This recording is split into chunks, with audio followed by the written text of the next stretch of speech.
I am Sanjay Kumar Sinha, Assistant Professor from BCA Department Mahila College Chaibasa. Today I am starting BCA first semester paper Introduction to Computer Science, and today this is first lecture. Today we will discuss chapter Introduction to Computers. Okay,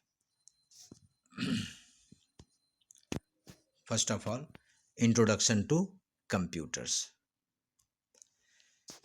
introduction में आप देखो, सबसे पहले हम लोग पढ़ेंगे computer क्या है, कंप्यूटर करता क्या है, कंप्यूटर का डेफिनेशन, कंप्यूटर को कैसे हम लोग यूज करते हैं, उसके कैरेक्टरिस्टिक्स, उसके जितने भी उसके टाइप्स हैं, जो कब स्टार्ट हुआ, उसमें जनरेशन वाइज कैसे कंप्यूटर आया, ठीक है, पूरा कंप्यूटर सिस्टम कैसे वर्क करता है, एप्लीकेशन, कंप्यूटर का एप्लीकेशन, ये सारी चीज़ हम लोग इस आज के लेक्चर में हम लोग पढ़ेंगे। सबसे पहले हम लोग जान लें, क्योंकि सबको ये जरूर जानना है कि कंप्यूटर है क्या।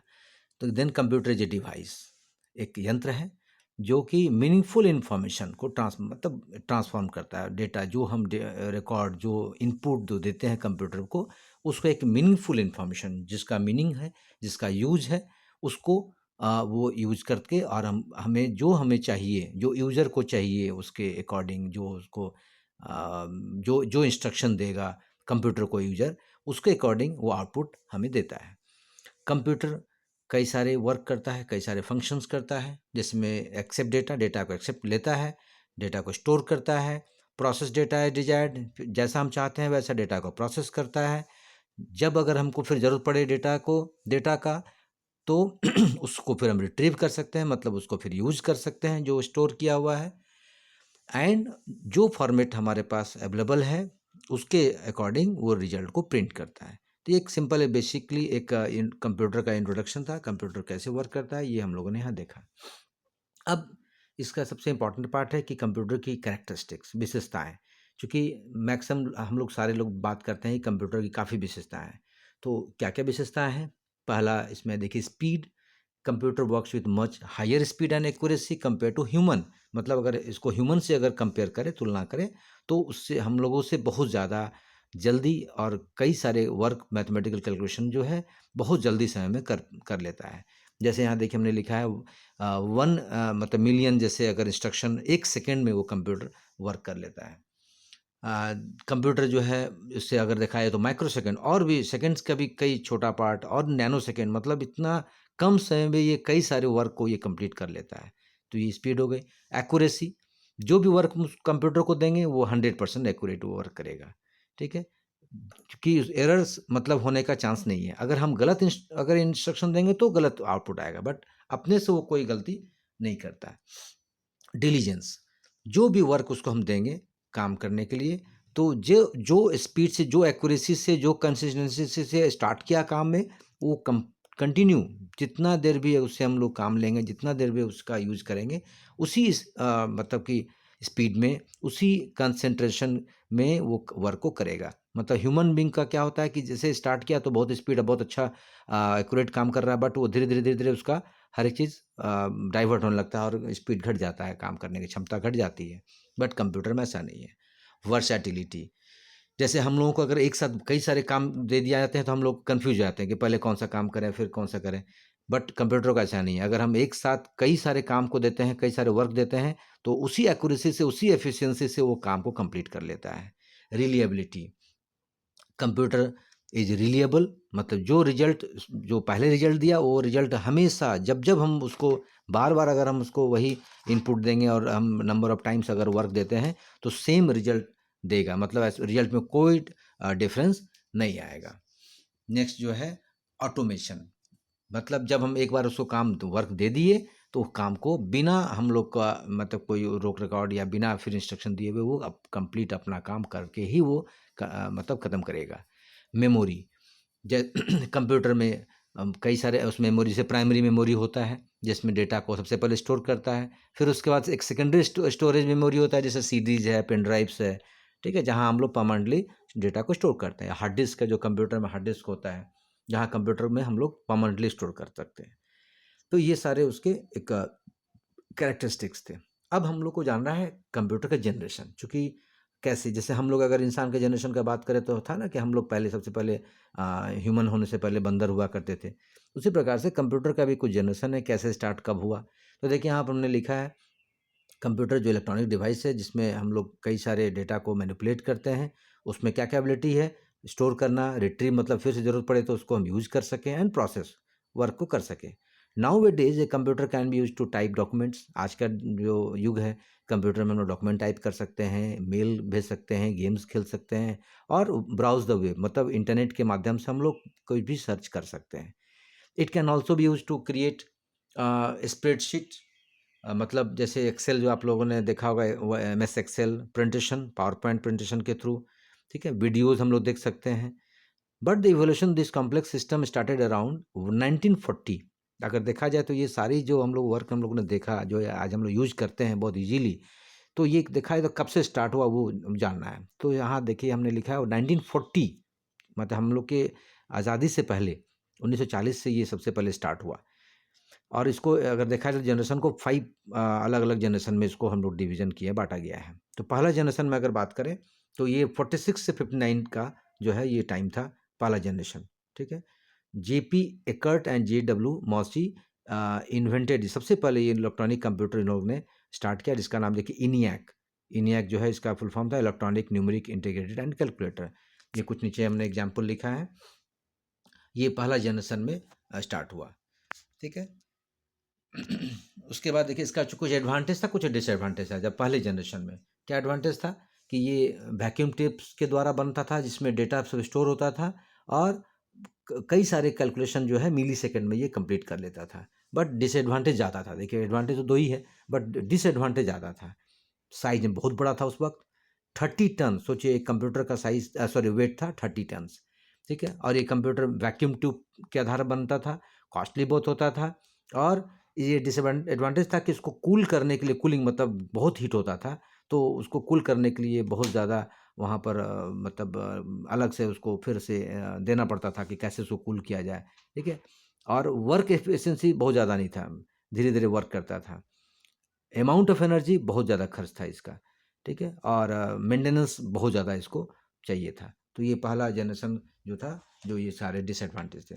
फिर धीरे धीरे सेकेंड जनरेशन आया, जो कि 59 से 65, मतलब 1959 से 65 का पीरियड था वो सेकेंड जनरेशन में। इसमें जो है वैक्यूम ट्यूब्स के हटाकर अब यहाँ ट्रांजिस्टर का यूज किया गया, ठीक है। कुछ एग्जांपल्स देखिए हमने लिखा है, हनीवेल और IBM कंपनी का जो एग्जांपल्स है, ठीक है। ये सेकेंड जनरेशन का दौर था। इसमें कुछ एडवांटेज, अब देखिए थोड़ा एडवांटेज बढ़ा, अब डिसएडवांटेज थोड़ा घटा। एडवांटेज में क्या हुआ था कि पहले जनरेशन में जो एनर्जी खर्च होता था उससे थोड़ा कम ये हीट होने लगा, ठीक है। असेंबली लैंग्वेज और पंच कार्ड जो है यहाँ पर इनपुट के लिए यूज होने लगे। फर्स्ट जनरेशन कंप्यूटर से थोड़ा कॉस्ट घटा, स्पीड थोड़ा बढ़ा, डेटा जो है कैलकुलेट करने लगा माइक्रो सेकेंड्स में। बेटर पोर्टेबिलिटी, मतलब आप फर्स्ट जनरेशन के कंपेयरिंग देखा जाए तो पोर्टेबिलिटी बेटर हो गया, ये एडवांटेज हो गया। यहाँ भी अभी भी डिसएडवांटेज था, यहाँ भी कूल करने के लिए इसको कूलिंग सिस्टम ज़रूरत था, क्योंकि हीट हो जाता था बहुत ज़्यादा। फिर कांस्टेंट मेंटेनेंस, अब यहाँ मेंटेनेंस भी फिर भी यहाँ भी ज़रूरत पड़ रहा था, और only use for specific purpose, कुछ खास काम के लिए इसका इस्तेमाल किया जाता था, ये डिसएडवांटेज था। अब देखिए थर्ड जनरेशन हम लोग आ गए, मतलब 65 से 71 का पीरियड में। इसमें जो है IC, जो हम लोग बार बार देखते हैं, इंटीग्रेटेड सर्किट जिसको बोलते हैं, IC यहाँ पर इन्वेंट हो गया। और कुछ एग्जाम्पल देखिए, PDP-8 और 11 जो है कुछ एग्जाम्पल्स हैं। एडवांटेज देखिए सबसे इंपॉर्टेंट है कि ये सेकंड जनरेशन के मुकाबले अगर देखा है तो सस्ता हो गया, फास्ट हो गया, और साइज धीरे धीरे घटने लगा। जो कई टन में होता था अब धीरे धीरे IC के चलते अब कंप्यूटर का साइज घटने लगा, और यहाँ बिग स्टोरेज कैपेसिटी, मतलब बहुत ज़्यादा हम लोग स्टोर यहाँ पर कर सकते थे, मतलब डेटा का स्टोरेज कैपेसिटी बढ़ गया, ठीक है। डिसएडवांटेज यहाँ पर क्या था कि IC चिप्स जो है मेंटेन करना थोड़ा मुश्किल था, ठीक है। The highly sophisticated technology required, अब यहाँ पर IC चिप्स के लिए कई सारे टेक्नोलॉजी का ज़रूरत पड़ने लगा। एयर कंडीशन अब यहाँ ज़रूरत पड़ने लगा, क्योंकि कूल तो करना था इसको, ठीक है। अब आया फोर्थ जनरेशन, जो 71 से लेकर 80 तक का पीरियड था। इसमें सबसे पहले टेक्नोलॉजी डेवलप हुआ माइक्रो प्रोसेसर, जो आज भी चलता है, ठीक है। कुछ एग्जांपल देखिए, IBM और DEC कंपनी ने इसको डेवलप किया। एडवांटेज देखिए यहाँ पर क्या था, ये अब ये फास्ट होने लगा, कंप्यूटेशन साइज घटने लगा इसका, पहले जितने भी जनरेशन थे कंप्यूटर्स के, हीट जनरेट थोड़ा यहाँ पर कम होने लगा, ठीक है। पहले के जनरेशन कंप्यूटर से साइज ऑटोमेटिक कम हो गया और मेंटेनेंस अब यहाँ पर कम होने जरूरत पड़ने लगा। डिसएडवांटेज अभी भी था। अब यहाँ पर दिक्कत है कि जो माइक्रो प्रोसेसर का जो डिजाइनिंग था या फैब्रिकेशन जो उसका वर्क किया गया था डिजाइनिंग, वो थोड़ा मुश्किल था, कम्प्लेक्स था। एयर कंडीशनिंग यहाँ भी रिक्वायर्ड था कई जगह, चूँकि आईसीज़ यहाँ भी लगे होते थे। एडवांस टेक्नोलॉजी चूँकि आईसी बनाने के लिए ज़रूरत था यहाँ पर। और अब जो है लास्ट में 5th जनरेशन आ गया। 5th जनरेशन जो है 80 के बाद, मतलब आज भी हम लोग 5th जनरेशन में चल रहे हैं। मतलब 80 के बाद ये 5th जनरेशन शुरू हो गया। अब यहाँ पर जो है कोई देखिए यहाँ पर ये जनरेशन जो है आर्टिफिशियल इंटेलिजेंस, इसको एआई बोला गया है आज के ज़माने में, देखिएगा हर जगह आपको सुनने मिलता है। मतलब एक कृत्रिम बुद्धि मतलब हम लोग जो सोचते हैं वो करते हैं।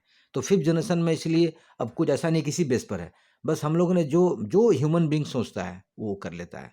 जैसे डेस्कटॉप, लैपटॉप, ठीक है? जैसे-जैसे दिमाग में आया, लोगों को वैज्ञानिक को लगा कि नहीं भाई कंप्यूटर उठा के हम लेके घूम सकें, तो लैपटॉप आ गया। आजकल देखते हैं मोबाइल में सब कुछ आ गया है। आने वाले समय में हम लोग का बॉडी में भी फिट हो जाएगा, हर जगह एयर में भी चलेगा, ठीक है? बहुत सारा चीज़ देखिएगा आजकल, मतलब ह्यूमन जो सोच रहा है वो करते चले जा रहा है। एडवांटेज काफ़ी है कि अब ये वर्क फास्ट होने लगा, रिलायबल हो गया, साइज़ बहुत छोटा हो गया, ठीक है? कई सारे मल्टीमीडिया फीचर्स इसमें हम लोग एक साथ हम लोग यूज़ करने लगे। डिसएडवांटेज अभी भी है कि अभी इसको लो लेवल लैंग्वेज अभी भी ज़रूरत है, और यहाँ पर ह्यूमन का जो ब्रेन है ना, डल कर दिया। मतलब अब सोचने की शक्ति जो है, मतलब डल एंड डूम्ड हो गया, ताकि मतलब अब क्या है कि ऑटोमेटिक बहुत सारा वर्क हम लोग अब करते चले जा रहे हैं, ठीक है? तो ये डिसएडवांटेज है। तो ये 5th जनरेशन जो है आपका स्टार्ट हो गया, ठीक है? अब इसमें मतलब 5th जनरेशन अभी कंटिन्यू आपका चल रहा है। अब यहाँ पर देखिए क्लासिफिकेशन ऑफ कंप्यूटर्स, नेक्स्ट जो आपका टॉपिक है, कंप्यूटर को कैसे क्लासिफाई किया है, कैसे उसको डिवीजन किया गया है। तो 3 आधार पर इसको हम लोग कंप्यूटर सिस्टम को बाँट सकते हैं। एक तो साइज़ के आधार पर, एक तो फंक्शनैलिटी काम के आधार पर, and on the basis of data handling, मतलब डेटा के हैंडलिंग, कैसे डेटा हैंडल करना है उसके आधार पर। तो सबसे पहले हम लोग जानेंगे कि बेसिस ऑफ साइज़, साइज़ के आधार पर कैसे क्लासिफाई करें। तो सबसे पहले supercomputer, the supercomputer are the most high performing system. आप बराबर सुनते होंगे सुपर कंप्यूटर के बारे में। सुपर कंप्यूटर जो है हाई लेवल ऑफ परफॉर्मेंस, ये सबसे ज़्यादा, मतलब आज की डेट में सबसे इम्पोर्टेंट और सबसे ज़्यादा वर्क अगर करना है, वर्क ज़्यादा मतलब कि सबसे इम्पोर्टेंट, जैसे साइंटिस्ट लोग और आपके जितने भी बड़े-बड़े टेक्नोलॉजी में सुपर कंप्यूटर यूज़ होता है। देखिए हमने लिखा है the actual per all of the world fastest 500 super computer run Linux based operating system. और जैसे हम लोग जनरली देखते होंगे, आप लोग विंडोज़ का नाम सुनते हैं तो ऑपरेटिंग सिस्टम यूज़ करते हैं ना, but maximum super computer Linux based operating system का यूज़ करता है। और ये आज भी इसमें रिसर्च देखिए चलता है, चाइना में, यूएस में, ताइवान, जापान, क्योंकि इसमें काम बहुत फास्ट, जितना भी इम्पोर्टेंट वर्क है, जैसे हम लोग इसमें देखेंगे कि जैसे रिसर्च का काम है, या जितना भी आजकल ये कह सकते हैं हम लोग वैज्ञानिक साइंटिस्ट लोग, या जो वेदर फोरकास्टिंग वगैरह सब सुपर कंप्यूटर के माध्यम से होता है, ठीक है? Climate research, oil engine gas, जो हम लोग तेल और जो कंपनी गैस निकालती है वो सब हो गया, मॉलिक्यूलर मॉडलिंग, फिजिकल सिमुलेशंस, कई सारे इस तरह के वर्क जो है आज पूरे दुनिया में सुपर कंप्यूटर के माध्यम से सब हो रहा है। जैसे हम लोग मोबाइल यूज कर रहे हैं, ये टीवी देखते हैं, ये डिस्क के माध्यम से, ये सारा कंट्रोलिंग सुपर कंप्यूटर के माध्यम से हो रहा है। कुछ एग्जांपल्स देखिए हमने दिया है, परम, जगुआर, रॉड रनर, ये सब जो है सुपर कंप्यूटर का एग्जांपल्स है, नाम है ये सब, ठीक है? नेक्स्ट जो है मेन फ्रेम कंप्यूटर्स, ये एक्चुअली इसको बिग आयरन बोला गया है, और जहाँ बल्क डेटा, माने बहुत सारा डेटा प्रोसेसिंग करना है, वहाँ पर इसको हम लोग इस मेन फ्रेम कंप्यूटर का यूज करते हैं। इसमें कई सारे प्रोसेसिंग कैपेबिलिटी है, और कई सारे कंप्यूटर यहाँ लगे होते हैं। ये 1960 से स्टार्ट किया गया, और रिसर्च एंड डेवलपमेंट यहाँ पर करते करते ये काफ़ी कई सारे वर्क हम लोग मेन फ्रेम कंप्यूटर के माध्यम से हम लोग कर सकते हैं। जैसे आईबीएम सिस्टम, ये सब जो आप देख रहे हैं, ये इसका अलग अलग एग्जाम्पल्स हैं, ठीक है? ये मेन फ्रेम कंप्यूटर हो गए। Mini computers, these computer came into the market in mid 60, 1960 में ये आया, और ये बहुत सस्ता बिकने लगा मिनी कंप्यूटर। और इसमें हम लोग कई सारे वर्क जो है, अलग अलग कैलकुलेशन, रिकॉर्ड रखना पॉपुलर हो गया। मतलब बहुत लोग ऑफिस में, डॉक्टर लोग, इंजीनियर लोग, और छोटे छोटे ऑफिस में ये मिनी कंप्यूटर का यूज होने लगा और लोग रखने लगे। ठीक है?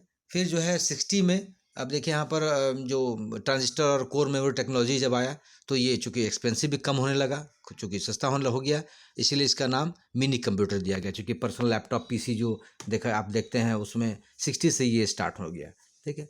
तब आया माइक्रो कंप्यूटर्स। अब ये उससे भी उससे भी छोटा हो गया, मतलब मिनी से भी। और इसमें माइक्रो प्रोसेसर, मेमोरी सब एक साथ एक ही आईसी, एक बोर्ड पर सब जो है मतलब फिट हो गया।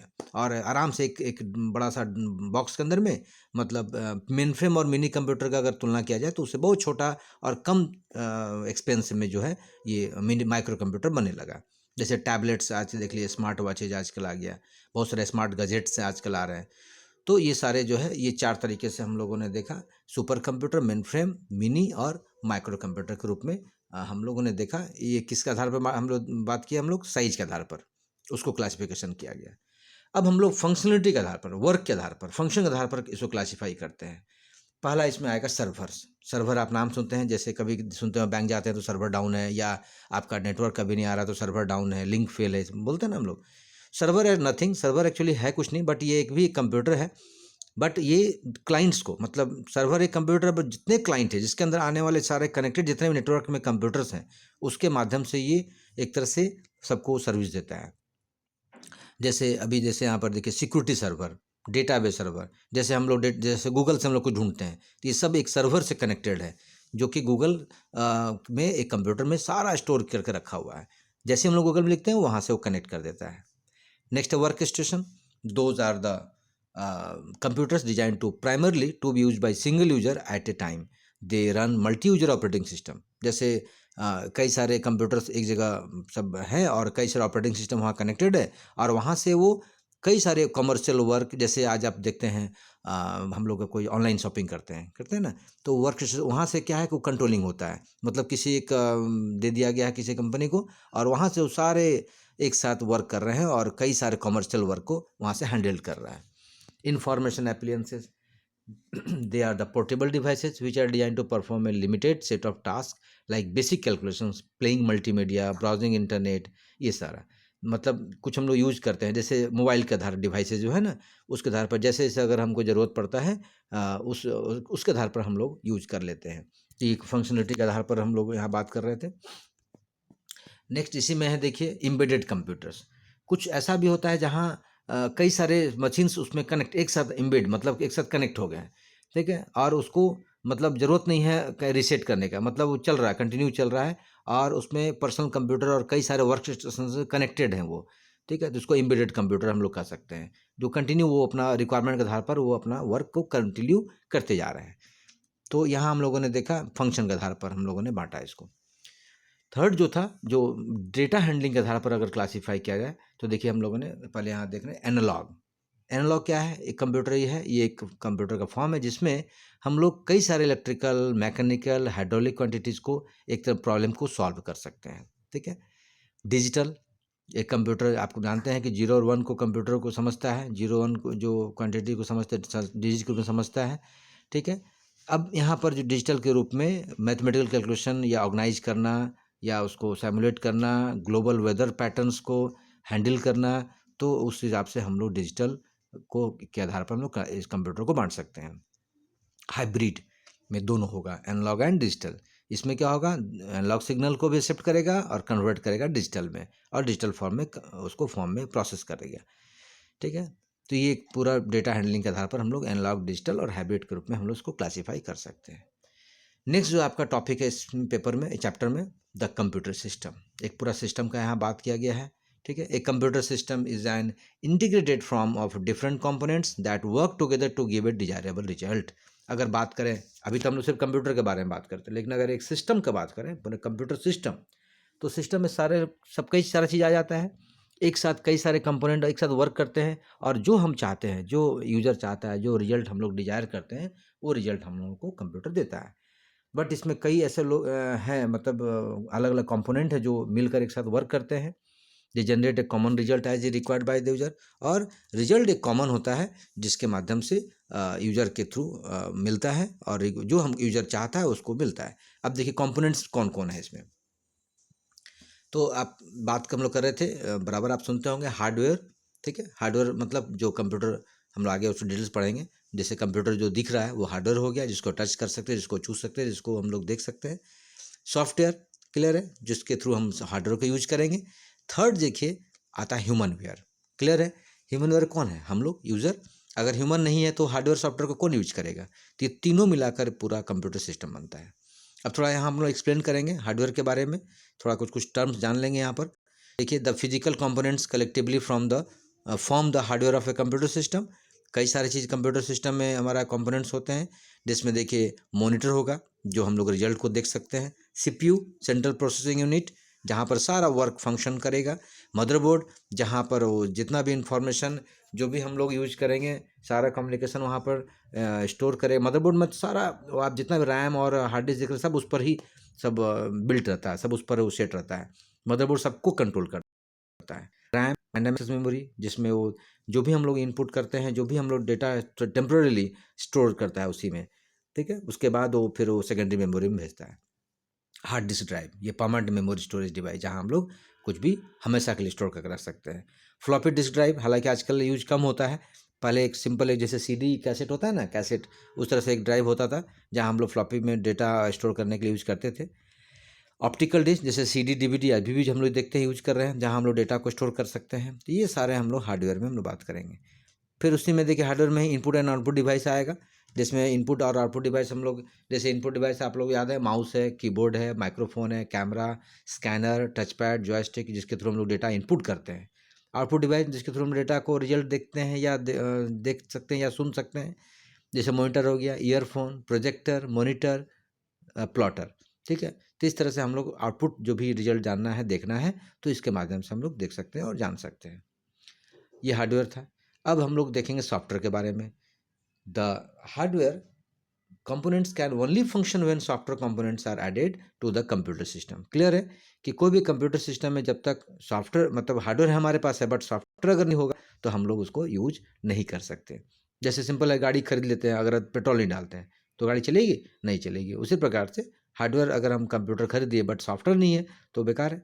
तो software is a program that performs different commands given by user. Software क्या है? एक प्रोग्राम है जिसमें हम लोग कई सारे कमांड डालते हैं, और कौन डालता है? वो यूजर डालता है। Software is an intangible part of hardware and controls the sequence of operation, ठीक है। सॉफ्टवेयर एक बहुत इंपॉर्टेंट पार्ट है उस हार्डवेयर का, और वही जितना भी वर्क हम लोग ऑपरेशन करते हैं, सारे सीक्वेंस को कंट्रोल करने का काम सॉफ्टवेयर के माध्यम से हम लोग करते हैं। अब यहाँ पर बात करेंगे टाइप्स ऑफ सॉफ्टवेयर, ठीक है। तो depending on the basic features and functionality, चूँकि अगर हम सॉफ्टवेयर की बात करें तो फीचर के आधार पर, फंक्शन के आधार पर सॉफ्टवेयर को हम लोग 3 भागों में यहाँ पर हम लोग कैटेगराइज करते हैं।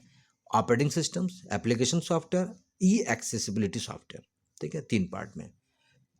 कल अगर बात करें ऑपरेटिंग सिस्टम में, this software helps to load the basic program automatically as soon as the computer started. देखिए, ऑपरेटिंग सिस्टम अगर आपका कंप्यूटर में हम लोग डालते हैं, इसका मतलब जैसे ही कंप्यूटर ऑन होगा, सबसे पहले यही ऑपरेटिंग सिस्टम कंप्यूटर को स्टार्ट करके, मतलब हम लोग को रेडी करने के लिए तैयार करेगा। जैसे आप देखते होंगे विंडोज़ 8 और 10 आजकल जैसे चल रहा है, ठीक है।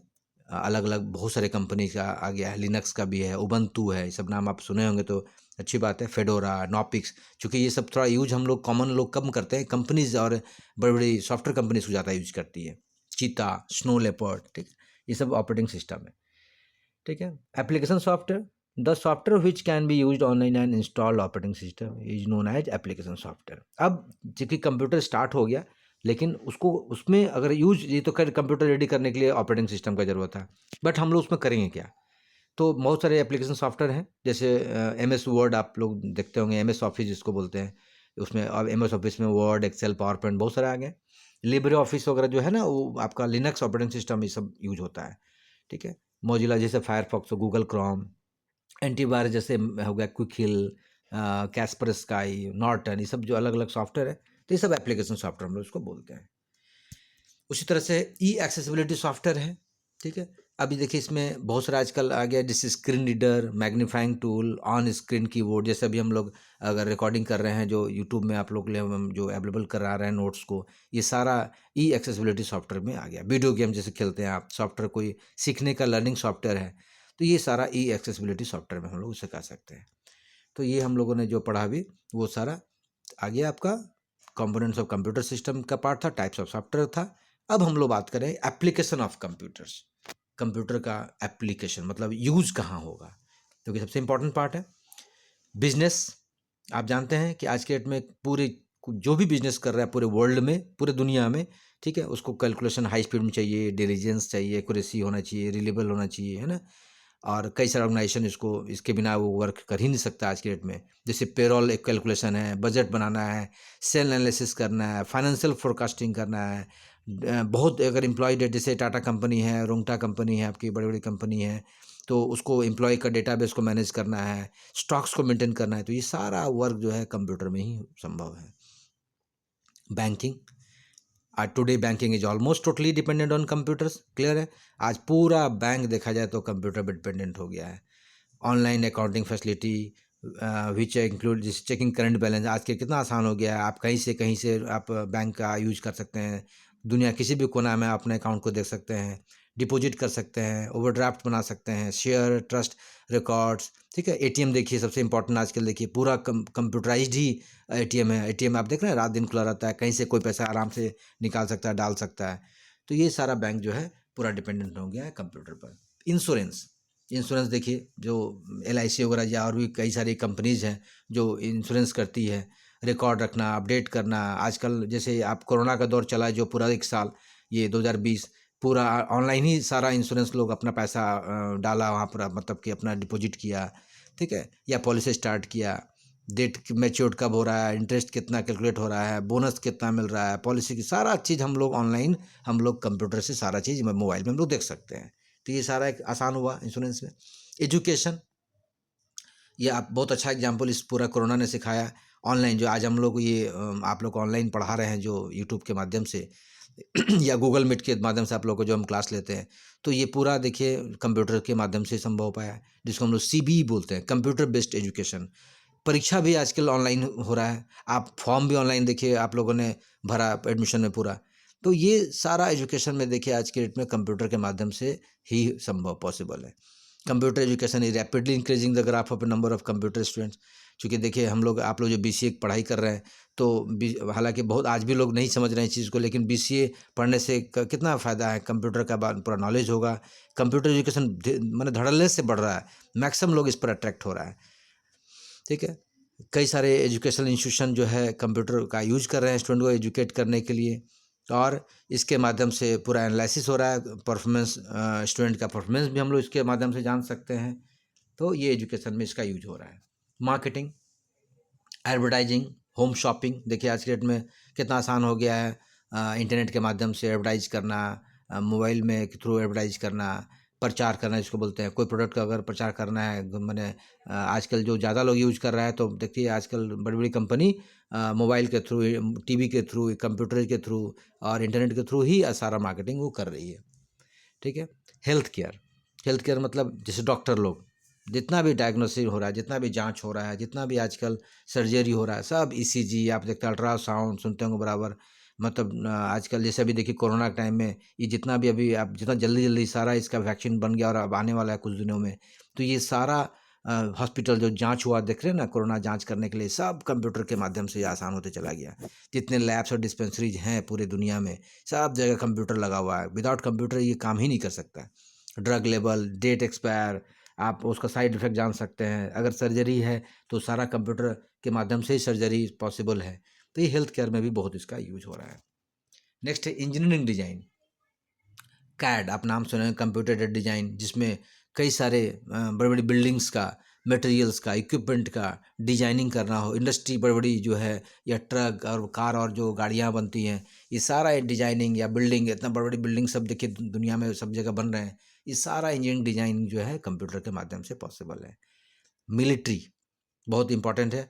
मिलिट्री जो सेना है हमारा, ये डिफेंस जो है, मिसाइल्स, टैंक्स, वेपन जितना भी बनता है, ये सारा कंट्रोलिंग, जैसे अभी देखते बड़ा इजी है आजकल, आप यहाँ से इंडिया यहाँ से सीधा मिसाइल दागेगा पाकिस्तान और दूसरे कंट्री कहीं भी वो छोड़ सकता है, इतना आसान है। मतलब जब चाइना है या जहाँ भी अगर कहीं भी अगर मान लें कि युद्ध की स्थिति आती है, तो पूरा कंप्यूटर कंट्रोलिंग जो है कंप्यूटर से सारा हो सकता है। तो ये सारा जो है मिलिट्री वगैरह जो जितने भी लोग आजकल कंप्यूटर से यूज कर रहे हैं। कम्युनिकेशन, बहुत इंपॉर्टेंट है। ईमेल करना, चैट करना, आप लोग बराबर देखते हैं वीडियो कॉन्फ्रेंसिंग, जैसे हम लोग गूगल मीट के थ्रू वीडियो कॉन्फ्रेंसिंग आजकल कितना, इस पूरे साल जो है वीडियो कॉन्फ्रेंसिंग का युग मतलब समय रहा, तो पूरा कम्युनिकेट करना कितना आसान हो गया। या आप लोग वीडियो चैट करते हैं या व्हाट्सएप के थ्रू चैट करते हैं, तो कम्युनिकेट करना कितना आसान है। सारा कंप्यूटर के माध्यम से ही सारा कंट्रोलिंग हो रहा है। गवर्नमेंट, सरकार जो है, बजट बनाना है, sales tax department, income tax department, सारा आजकल जो है वोटर लिस्ट जो है कंप्यूटराइज हो रहा है, पैन कार्ड, सब वेदर फोरकास्टिंग, जैसे डेली आज कितना ठंड का क्या टेम्परेचर हो रहा है, ये सारा पूरा सरकार जो है सारा इसको कंट्रोलिंग कर रही है। तो ये हम लोगों ने देखा, जो आज जो हम लोगों ने पढ़ा, तो आज हम लोगों ने बेसिक इसके बारे में जाना कि सिंपल जो है कंप्यूटर सिस्टम कैसे काम करता है, क्या जनरेशन था, कैसे उसे क्लासीफाई किया गया है, और सिंपल एक हम लोगों ने आज इंट्रोडक्शन जाना। ठीक है, नेक्स्ट लेक्चर फिर हम लोग फिर हम लोग इस क्लास के दौरान आपको हम देंगे। तब तक आप इसको पढ़िए और समझिए। Thank you.